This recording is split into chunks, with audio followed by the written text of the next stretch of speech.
Okay. Hello, everyone. Greetings from Hub of Finance Transformation. It's Mohammad Ishan Takhi with you, joining from Dubai, UAE. First of all, we warmly welcome you to our this exciting webinar on digital twin in finance transformation, hosted by Hub of Finance Transformation, and it's going to be presented by Ms.Tanya Kuznetsova, who has already joined us from United States. Tanya is a business leader expert targeting transformation and growth, and she's also a digital business modeling strategist from USA, has a diversified experience in the field of finance and treasury, and she's going to share her insights today with all of you, and you can take lots of insights and value during this webinar. So just before moving on, I would just like to quickly tell you about the logistics of this webinar. It's going to be almost 1 hour webinar, and we will be having a Q&A at the end of the webinar. So if you have any questions during the session, please just drop your questions in the chat box, or just you can speak during the Q&A session if you have any question, and we will try to address as maximum questions as possible during the Q&A session.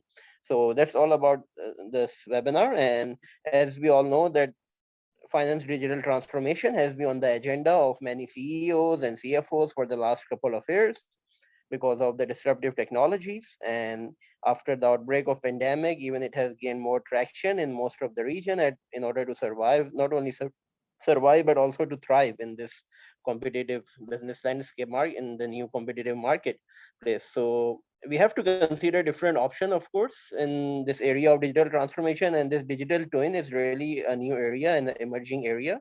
And what it is because we know that the science fiction had really no end of fun imagining alternative realities and parallel worlds. Today we are building them in digital form. So that's what Tanya is going to talk about today, and we hope we can get lots of actionable takeaways and insights from her experience in this area of transformation. So without any further ado, I would just like to hand over the session to Tanya. Tanya, can you please take from here? Yes, sure, Mohammed. Thank you for this introduction. And I will be less talking about science fiction, although this topic is very, very dear to my heart. And I actually did write some of it actually myself. So yeah, it's interesting how authors kind of know what might happen in the future. But for today, I'm hoping that you all can see my screen right now. We're going to talk about digital twin in finance transformation. So Mohammed, can you see it all right? Yes, Tanya, it's all okay. Okay, sounds good. So this, I just want to start by kind of just announcing the focus of today's presentation. It's not specific technology implementation that I would like to talk about, but rather an approach to transformation. So I put this clean room on the slide to kind of visualize that the transformation roadmap is different for every company. And as it was said earlier, the digital transformation has been on the agenda for years now. And after COVID, it only, the interest only increased. And everyone understands why, because working from home pushed it, and just all the challenges with the world economies did as well. I've seen a few recent polls in social media, on LinkedIn, where people are discussing finance transformation and where companies stand in finance transformation in general, just opinions of professionals, finance professionals mostly. And not surprisingly, it seems like we are still not there, even with the last 20 years being, moving in this direction. It still seems that many companies are lagging and falling behind. And the reason that was, that most people think it happens is the mindset. So it's not precisely like absence of technology or lack of talent or people not really knowing what to do, but it's rather not having a plan, that's like from my perspective, not having a plan forward, not having a decent approach, not having the decent mindset to just go ahead and start this journey. So that's why I feel it is important to talk about different ways for, to transform, because it can be really anything. And before we go any forward, I also wanted to say, well, first of all, just a few words of a background on me, because that would affect what I'm talking about. My core experience is in corporate treasury. So I'm not a vendor and a solution provider, so I'm not advocating for any specific solutions, but rather, the corporate practitioner approach. And I'm hoping to give some real life examples maybe today, and just just talk about one way of doing this. So another thing, so about the background, I have 16 years of experience in corporate treasury, and I worked in different industries. I worked in transportation industry, in railway company. I worked a lot of, like, most of my career in retail.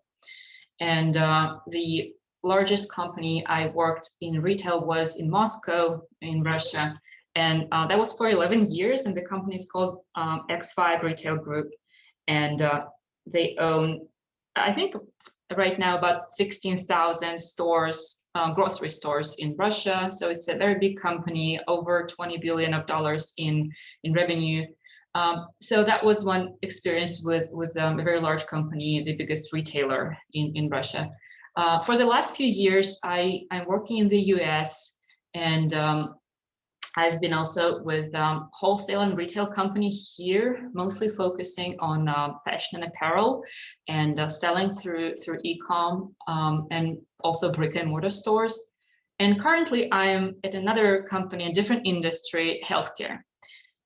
So I'm working as Treasury Director at Baptist Healthcare, which is healthcare company operating a few hospitals and physician practices in the state of Florida in the U.S. So I think this experience just gives me a bit of different perspectives in terms of business to customer relationships and different industries. And also, what I think is important is different sizes of the companies, because one thing being with a very large company and digitizing processes there, another thing working at a mid-market company. And currently right now I'm working at a smaller company, well, relatively to the other one. It's still a pretty big company, but what I'm saying is that everyone stands at a different place and starts at a different place. And I think this is the most important part when you plan your transformation. Another thing is the fact that digitization and automation are two different things.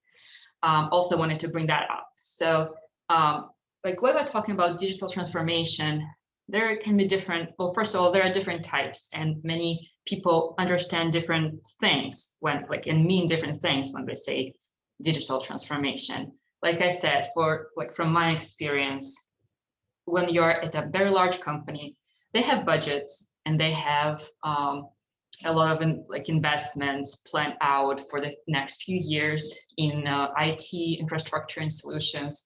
And this is when you need to be mindful of this roadmap and the timeline, and just be able to get all your projects in to the plan so that you get the resources for it.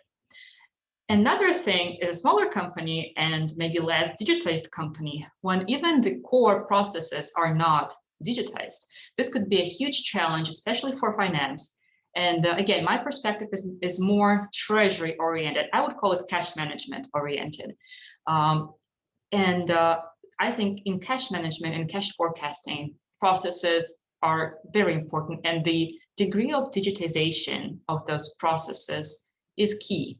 Because if you don't have your reports on accounts payables, accounts receivables, if you cannot retrieve the right data immediately from your systems, you cannot prepare your forecast timely, and that's when you are lagging on the cash flow planning. So that's why I put like 4 types. And again, it's just one of the perspectives on digital transformation, not necessarily in finance. I actually don't really think we should only put the goals that are true for finance departments when we're talking about digital transformation. It's really across the board, and it's very cross-functional. But here I put business model, type of transformation, process, technology, and just culture and organizational change. First thing, that they can all be done in one roadmap. So they can be phases and steps of one roadmap, or again, depending on what the company's goal is, only one can be picked and implemented. But here, I have to say that the tricky thing here is when you're focusing only on technology. And like I said earlier, digitization and automation are different things. So sometimes you can automate something like piece of a process, but because this piece is not connected to the other processes, it's still not talking to each other, it's still not working. And this would not really, allow for the bigger goal, larger goal of the organization. So I think companies need to be mindful of that. And not always technology implementations are the solution to every problem. Well, I would even argue that very often it's not. Many companies and consultants, I hear from consultants that digital transformation could be ERP implementation. So they would refer to a new system, to new enterprise resources planning system implementation as the transformation process for the organization. And I agree that it is a big thing, it is a big project, and it changes a lot within the organization. On the other side, ERP system is a technology. So it's not going to, just by implementing this technology, the problems are not going to go away. And unless you also you also plan your processes around it, and you take care of your change management procedures, and just make sure the culture of the organization is open-minded and people are willing to change. So unless you do all of that, ERP system only is not going to benefit the company that much. Again, trying to make examples from real life and from my previous experiences, I've seen a few ERP implementations in different companies, and they're not always successful. And it is not uncommon that, it happens quite a lot when after the implementation is done, some time passes and people in the organization realize that they don't have enough reporting, that they don't think the system is structured well enough to meet their needs. And that's when they bring a new team and they contract a new consultants to come in and to customize their ERP system. This is a very, very common thing. And it's really sad because the resources have been spent already during the initial implementation, but because the projects are, they have to move fast and everyone is resources constrained, it's not always done, right from the first time. So the reason I'm talking about this that much is because I think the transformation has to have a goal. So these types that we have on this slide could be the goal for your transformation. You just need to figure out from the inception of the project what the goal is. And it could be streamlined processes. It could be like implementation of few solutions and new technology that would enable the company to do more things. It could be business model oriented. And we will talk about business modeling later during the presentation. I would like to focus on that type more than on others, because business modeling is something very broad and very interesting in terms of the how large the impact is. So when I would also argue that financial professionals should probably not only focus on finance-related goals, but rather focus on the larger goals of the organization, on the business model, understand the business model well, and be able to tie whatever they're doing in finance and whatever they're transforming in finance, be able to tie this to the company's strategy and to the actual business model. So when I'm talking about business model, this is more, it's a subjective concept. I mean, it's not very well defined, I don't think, currently, but the definition I like is, I put on this slide here. It's titled Business Model Canvas, and it's actually by an author whose name is Alex Osterwelder, and they have a website, it's strategizer.com. You can look up more interesting things there about the business model canvas.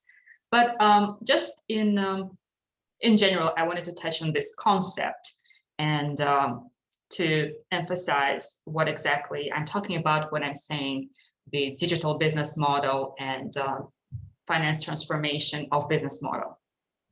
So the term business model is not, it hasn't been around for too long, I don't think.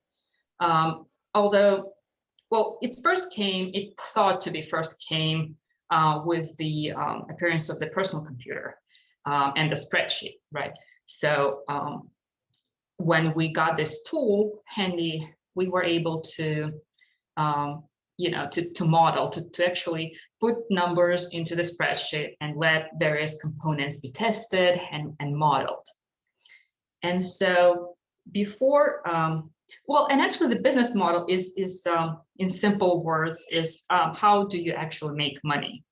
What is it exactly that you do to make money? If previously it kind of was more by accident than by design, how the company actually acquired its business model. Later on, as this concept became more known, and again, the tools became more available, companies just started to actually make assumptions and make models and just try to link their assumptions about how people would behave, and they would try to tie this to the numbers, to the pro forma P&L spreadsheets, and it made it possible for a business model to be done before the business was actually launched. So kind of coming from this the business plans and startup setups, business modeling emerged into a more mature companies.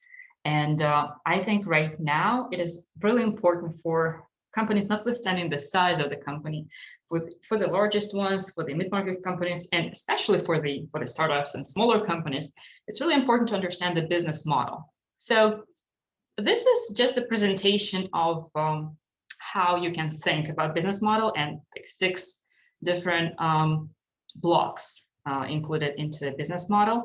And again, arguably, there are different ways to outline those key components. It's just one way to show it, which I think is helpful for our today's topic and for the future connection to the digital twin concept that we'll move into. So essentially, business model is a description of how your business runs. It's not a competitive strategy, to be sure, because your competitive strategy explains how you will do better than others and your rivals, while business model is specifically shows what are you doing to do your business. So that's why we have 6 blocks, starting with key partners, key activities, moving into the actual value proposition. What are you doing to what are you selling? And then the other part is who are you selling to, your customers, segments, for whom are you really creating value? What are the archetypes of customers? And then the final phase, which I consider is more tied to finance, actually, to our today's focus, is cost and revenue streams, and which key resources are most expensive, what is our revenue model, and such. So the importance to outline those blocks in the business model come handy when you are thinking about digitizing the business model. So I'm kind of repeating those blocks that you've seen on a previous slide here. Key partners, activities, resources, value proposition being in the middle, and then on the other side, the customers, the channels, customer segments. So kind of on this upper part of the slide is just shown those blocks I just repeated, just kind of to always keep in mind, always keep in your keep your attention on those blocks. And then in the middle part here, it just illustrated as some platform. It's not necessarily a specific solution, or it's not even necessarily one like software, one program. It could be a few platforms tied together, integrated together. So this is not the point. I'm not saying that digital business model is like a software as a service thing, or a specific like solution provided by one company or something like that, but rather it's just an illustration of how you need to connect the dots, of how you need to connect your upper part where you have those business model blocks to your lower part here. And in the lower part here, I precisely try to picture the actual systems. So here in the bottom of this page, like in the middle, we're showing ERP system as a system that holds most of the company's activities, plus accounting, books, and reporting most of the time as well. But then there are also other, it's very common that there are other systems in the organization, some system that will track an inventory, a system that would take care of purchasing, suppliers, some workflow, maybe electronic workflow or paper-based workflow, and that takes care of the purchasing, and that would be the cost structure part. And then on the right here, I'm showing the selling, the revenue structure. So some system, maybe also CRM system included in it, or just some system that takes care of the sales and just tracks if needed. And then collections, which also could be quite a cumbersome and difficult process, especially in larger companies. So sometimes collection systems are standalone systems. Sometimes in services-based organizations, it is the largest system, actually, the one that collects and the one that tracks customers and their balances and their accounts. Sometimes the system is actually larger than the actual ERP system. So, but the importance of this slide is just to show that those blocks, like the upper and the lower, they need to be connected. And this is the actual, spoiler alert, this is the actual approach that we're talking about today. So when I'm thinking about my previous experiences in developing the plan and planning out the digital transformations, I would start from this point precisely and think about different existing systems and think about how, like, what value they're actually bringing, why they exist, and then how they are connected between each other. And I will have another slide later to show an example of that.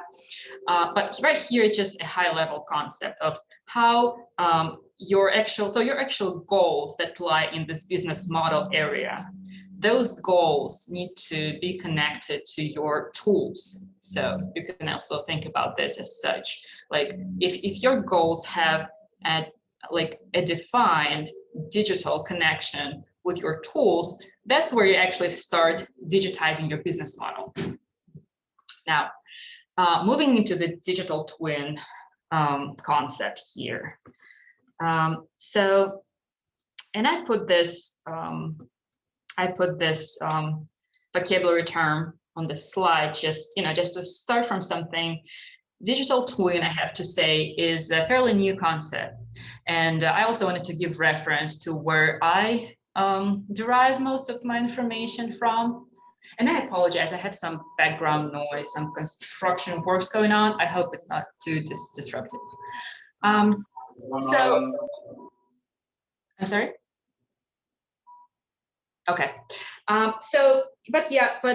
Industrial Internet Consortium is one of the entities that do research on digital twins, and they have a few working groups.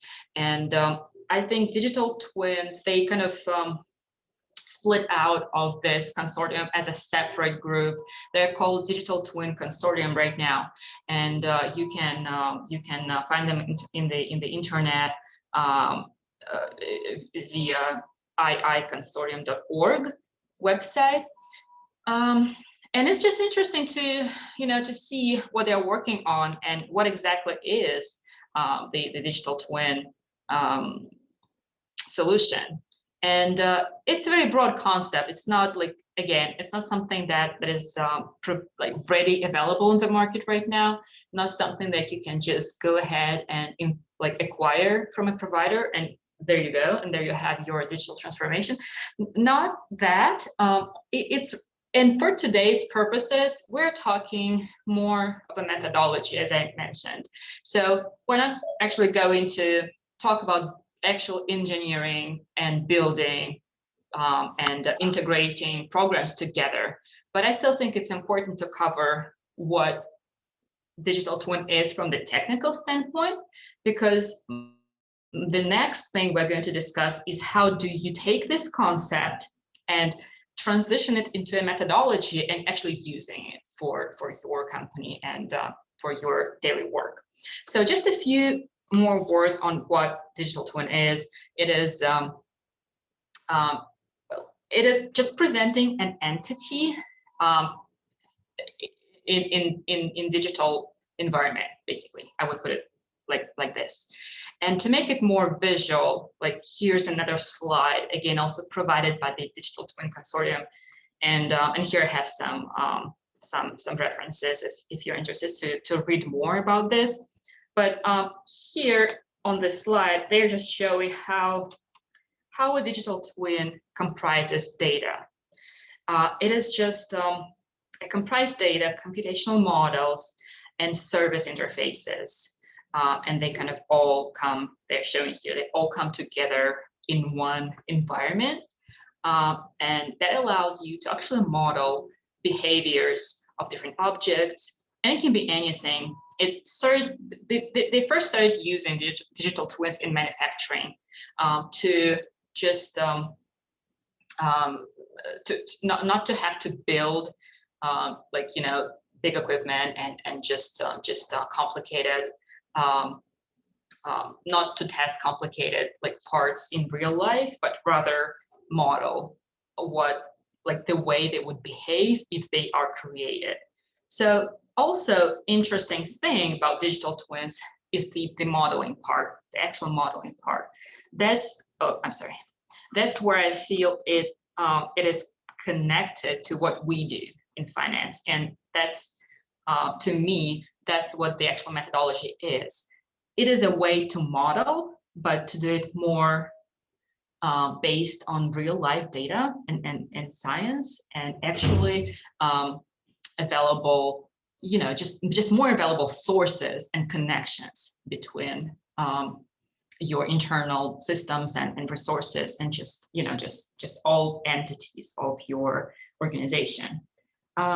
So the modeling part of a digital twin is usually it contains analytic models and that are required to describe, understand, to predict the real world objects, operational states, and behaviors, and just to model forward how this object would respond to changes. So you might again find it similar to sensitivity analysis in models, and how this right now how this is done in most finance departments. This is done in Excel spreadsheets, and there are tools, very good ones that, in Excel that would allow to do that. But the problem with current state is that it's very heavily based on assumptions.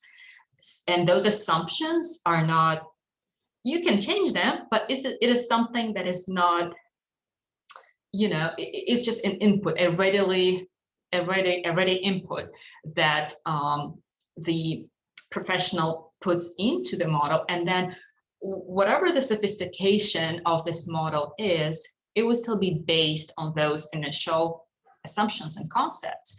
And it is very hard to change them based on the real life situation. So that's why I feel this new concept of a digital twin and this new approach is interesting to finance professionals, because we are seeking to have real-time data about the business, real-time, track real-time transactions and operations, and have them available for our modeling, and just be able to change assumptions on the go. I feel that that's really beneficial for finance. So just another illustration here, and again, this is more based on the like manufacturing and real world like complicated structures. But I wanted to put this in here just to demonstrate how a digital twin is layered. It's always something that happens in the real world, like this bottom layer. Then there is a middle layer when you start getting data, you start connecting the dots, and then you have your upper level, which is truly only IT and applications and connections. So the key word for this concept to me, connectivity. And I put some technical considerations and some descriptions of this concept on this slide to demonstrate how, and again, this is not something I made up. This is actually descriptions from the Digital Twins Consortium and from how they describe building digital twins for for the manufacturing industries and for actual real objects, complex objects that they are working on. It can also be used in things like, for example, in large buildings and the way those buildings operate, and the way if you change something in the system, how it would affect like the whole building and everything. So, but withdrawing a bit from that application and abstracting it maybe a bit, we're getting to what we're doing. Like I mentioned earlier, we're getting into the actual modeling of behaviors. And I think this is really important for finance. And the way, again, back to the digital business model a bit. Well, before I do that, let me just kind of emphasize important things on this slide. The information, synchronization, and API security, obviously, and connectivity are the most defined technical considerations for digital twins. And then connectivity, deployment, interoperability are things to consider because it's hard to achieve them, basically.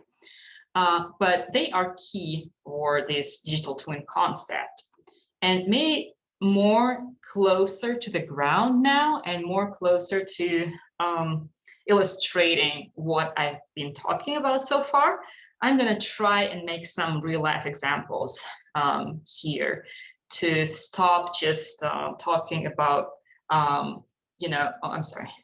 stop talking about digital twins applications in other industries and in other businesses, and get more to talking about application for finance transformation.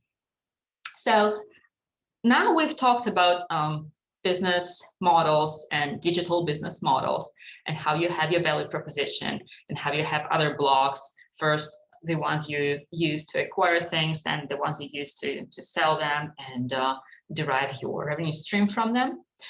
So spoken about that, then spoken about the digital twin and how you actually can trace and connect all the systems that actually comprise your business. That's what the business is standing on, not the systems, but those blocks. So the business is standing on those blocks, and it's important for them to be interconnected and for them to be flexible. And for us as finance professionals, it is important to understand how they are connected and how we can get this information, how we can get the data about what's happening with those blocks, and how we can get it quickly, and how we can make sense of this data, and how we can drive insights for the company's management. So on this slide, it's here it's just shown how like standard enterprise planning approach works. I have the ERP system here in the middle of this visual. It just shows that it holds information about assets and liabilities. It produces financial statements. On the other side, even being the enterprise resources planning system, it obviously doesn't have everything. It's not designed to have everything. So you're still going to have other systems. And I even put names here only for the illustrative purposes, just to, again, to make examples. So not by any way saying that those company names like have anything to do with digital twins or have any specific applications for the digital transformation. No, I'm just showing that those systems often go together. You have, again, the inventory management solution, you have a spend management solution, some CRM, customer relations, and you have some treasury related systems. You have receivables management systems, like the collections part also would reside here. Those systems sometimes are not connected at all to the rest of the organizations. Sometimes they are. Very often I've seen that those systems would be connected one way. They would feed information into the ERP, for example, or sometimes vice versa. Those systems would get information, would get the feeds from ERP to produce something on their end, some reporting or some interaction with vendors, for example, with customers, but they are not giving anything back. And that's where this circle stops. That's where this connectivity stops. And that's what I mean when I say digital twin concept and connectivity concept and this interoperability concept, if that makes sense. I hope that makes sense. Then on this slide here, it's just an illustration how companies management is mostly deriving their insight from the ERP system. So we just spoken about how not everything by far is an ERP system to begin with, but then it is usually the most popular tool for companies management to get information to make business decisions. And here it takes us back to the business model concept and how companies management is concerned with a strategy and trying to fit the business model into the current needs of the economists, and they're trying to do new things, and they would love to test new things, but sometimes they just don't have enough visibility to predict the outcome. And I think this kind of the concept of business partnering for finance, although I'm not an expert in that area, like I said, I'm mostly talking about cash management today. But this structure here does not provide enough visibility into how company is doing to the management team. Now, this is an attempt to and it may seem a bit busy here in this slide, but this is an attempt to show how connectivity increases visibility of the business, and how digital business model can be enabled to track and can be flexible and can provide for changes if it's incorporated in in the whole system. So this would be the starting point, I would say, just to do a picture as is, where the company stands right now, and then try to just connect those dots and try to connect just even on a visual like this. It's not necessarily that you know the answer and that you can say, yes, we need to integrate this and this and this, and that will allow us like better visibility. Not just knowing how you do it, but at least planning out the goal for all systems being interconnected, and actually new processes being in place as well. Because if you just connect the systems, it's not necessarily that there will be enough resources to go into those systems and extract this data and actually make sense of this data. So before we even go into this, we need to understand how the new processes, digital processes, are going to be designed. Now, these are like a few blocks to talk about the steps of the transformation approach. And I mentioned earlier that like digitization can be different for every organization, and you need to tailor your strategy and plan forward in phases. And those phases would definitely include communication first, communication cross-functionally, and just making people aware of this change and why this change. So I actually find beneficial to maybe not sharing this situation. It's pretty specific, but in general, some description of where the company is going, of why this exactly digital transformation is happening. This communication needs to be in place before the project starts, for the other functions to get involved and for people to understand why the company is doing this. And then the resources, a very important phase, securing resources, and also important part here, planning for the transition phase. It is not possible to go through the transformation at once. Even if you use this concept of building a digital twin, like you start with a business model and then move into the digitizing and creating a twin of this business model by connecting different blocks and having them digital, it's still not going to happen overnight. So it is important to understand that you're going to have a transition phase where some processes are remaining as is, but other processes start changing. And this is also where many companies fail to plan forward, and it creates uncertainty among people and some drawbacks in the process. So it's important, it's an important phase. And then actually building, well, first starting with the exact scope, budgets, and ROI analysis, and after it's built, it needs to be documented and then later on measured and adjusted. So these are all actually project management steps, like most of them are. I wanted to emphasize that finance transformation, it also is a project, right? Or it's likely to be a program of different projects, but they still need to meet all of those phases. And I think I'm wrapping up in a few minutes here. Well, maybe like 5 or 6 more minutes. And I just wanted to, like I said, to try to make a real life example from treasury management and cash management, because that's those are the transformations I'm dealing with in my corporate life.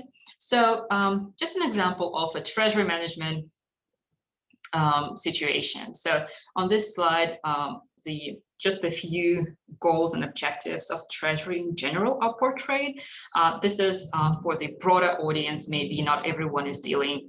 Well, treasury is viewed as a very specific area oftentimes. So I just find beneficial to first explain what exactly Treasury is doing and how this is related to the rest of the organization. So here, the biggest part, and it's in like middle of the circle here, is the effective management of the cash conversion cycle. And this is not purely managed by Treasury, of course.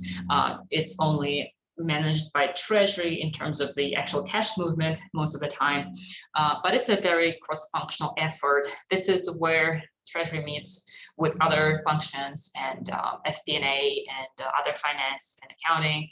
And also this is where Treasury meets with external partners. So interesting, what is interesting in this example to me is that it's a blend of relationship between internal partners and external partners.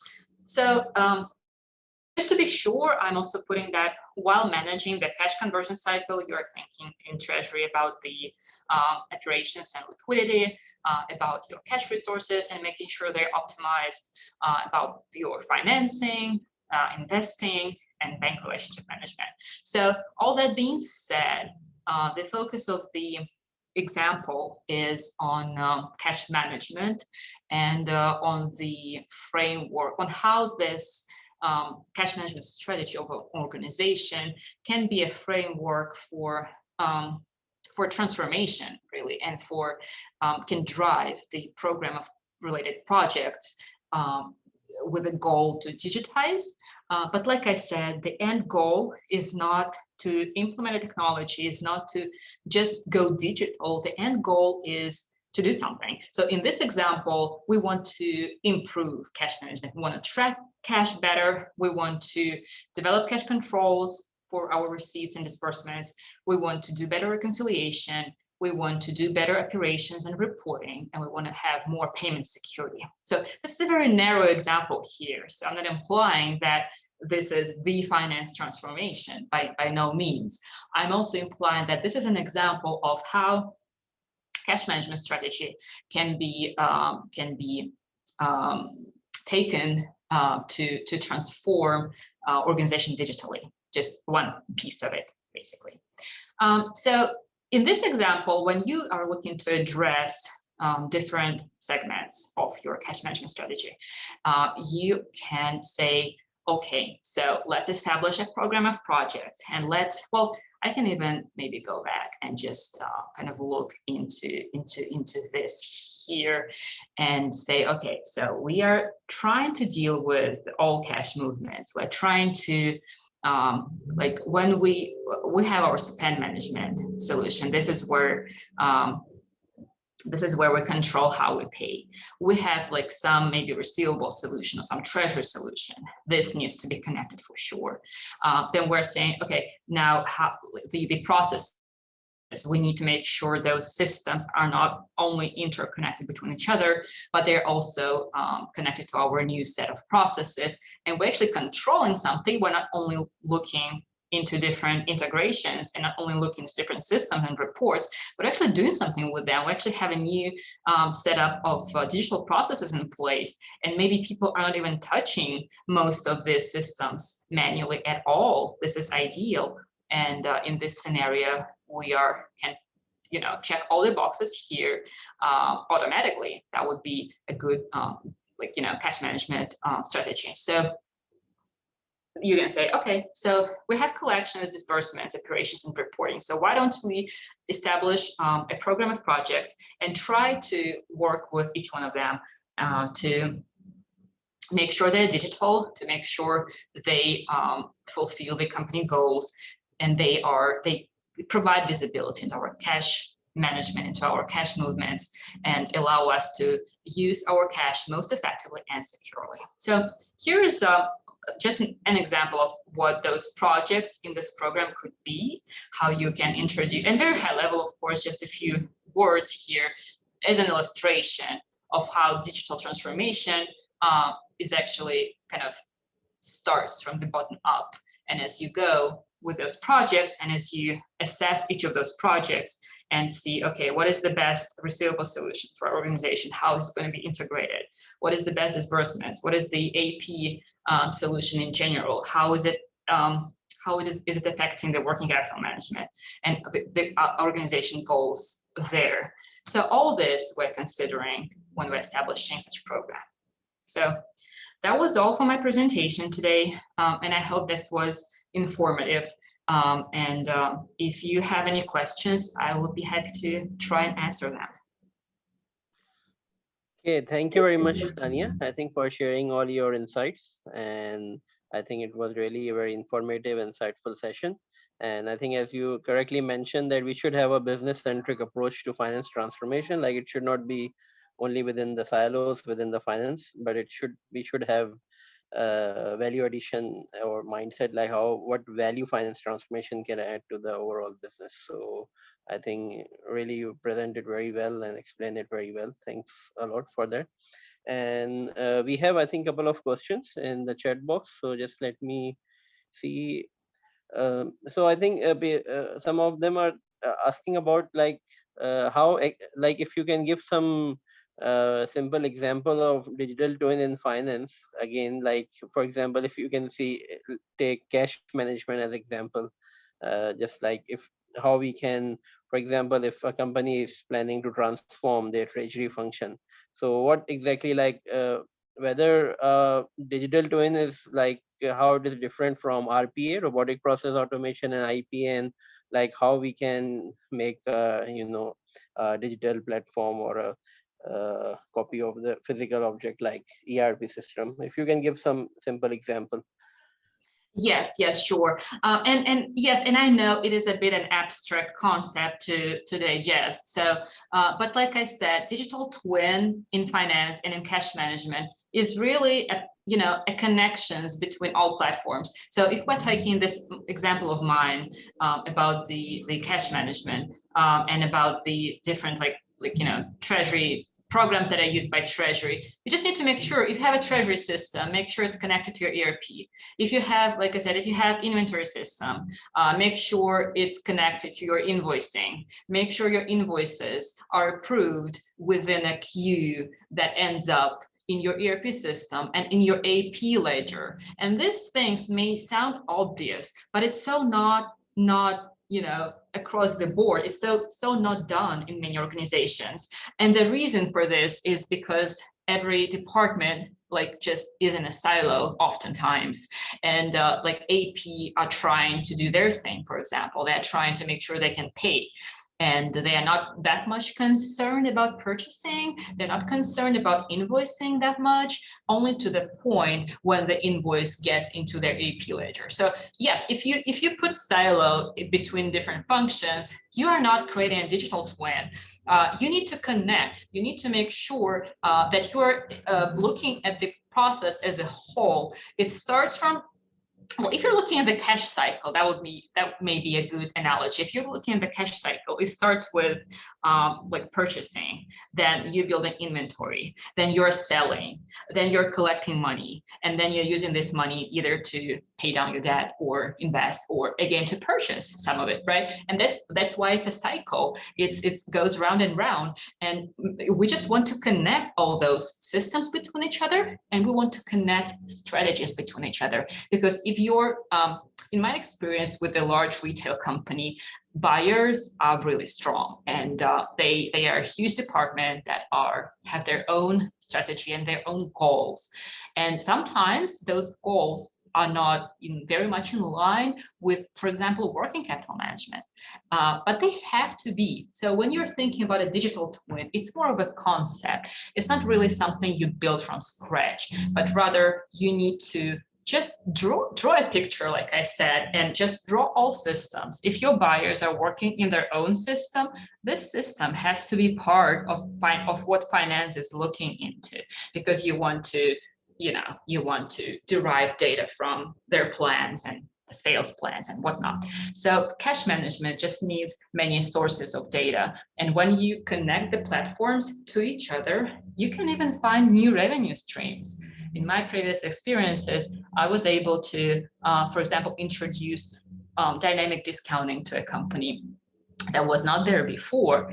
And the way this was done, it allowed our partners view, financial agents and like supply chain financing agents, allowed more view into the transactions, into the the suppliers, and it's just all starts working. While when it was not a platform, when it was not digital, it's just too hard to follow, and it's really hard to make sense of all the operations at once. But when you do connect them and you can actually gather from different systems somewhere in one place, that would be a digital twin. That would be your replication of your real life, because the cash is moving already. You're already paying to your suppliers, and then you're selling and getting this money back, but more from your customers. It is happening in real life. So now the concept of a digital twin, let's connect this real life operations and put them into the digital workflow. And usually digital workflow are your systems that you already have internally, or maybe you will add something new and interconnect them. And when you can follow the full cash circle, the full cash cycle in digital tool, when you are not falling out of it into, okay, and then something was printed out and sent by mail. So when you don't have that, when you have it all looped in one digital, cycle, that's when you have your digital twin. So. Okay, that's excellent. I think very much clear now. And of course, not only in treasury, even we can apply this concept in accounting, in FP&A, in finance, right? Also in any other facets of finance function. Absolutely, yes. I think it is very much a concept for, well, like I said, this concept started with other totally different industries. And if you are able to, and there are applications in healthcare now, there are applications in manufacturing. So when you're talking about business applications and processes application, any process can be digitized and can be looked into one cycle, like I was describing just now. So pretty much any process would benefit from creating a digital twin. And it doesn't have to be massive. It can start with something pretty small. Just if some department is doing their job, and like I said, but then they send out something electronically, but they get it back from the customers, for example, in paper, that breaks their process. They will need some tool to put it back into electronic form. That's already mapping your digital, your real life processes into the digital. And this is the key in this concept. Okay, that's great.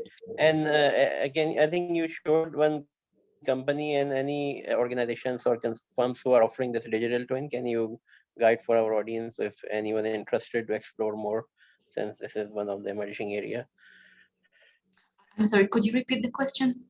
Any vendors or organizations who are offering this digital twin services? So, like I said, I know of some companies that, but this is more on an integration side, because a lot of what I was talking about is related to integrations. There are companies that offer integrations and they're robust. So yeah, it's very specific to what exactly you're trying to replicate in digital form. So yeah, but I'm not aware of any solution that would say digital twin for the finance transformation. It's more of a concept, and it's not a ready to use solution, unfortunately. Okay. Right now. Yeah. Okay, and there is one question. I think it's a general question from Mohammed Fazmir. What about the risk management? I think you showed the different roles of the treasury. So he's asking, is it the risk management is also a part in the treasury? I think yes. I think absolutely yes, because it's one of the decisions. To me, everything that requires insight for the future decision making can be part of this process of this methodology application. So I know that open banking is a thing being discussed a lot in Europe right now, mostly. That's real-time payments is a thing discussed in the U.S. a lot. So all this real-time situation is leading to digital tools to be able to track your cash and your performance and your risks. So now risks can be different. We can talk about enterprise-based risks. That's one thing, and that's even maybe more related to connecting different departments and systems together. But financial risk management is it's pretty much a treasury concept. And again, to me, it's tracking where your assets are and being able to have visibility into your cash and your assets at all times. And maybe connect, whatever systems we use for hedging FX and whatnot, and get real-time data from those systems. That's when you're reducing the risk. Okay, that's clear. So I think we are already reached the time. So if anyone has any last question, we can take. Otherwise, we can just wrap up. If anyone has any question, you can just speak or drop in the chat box.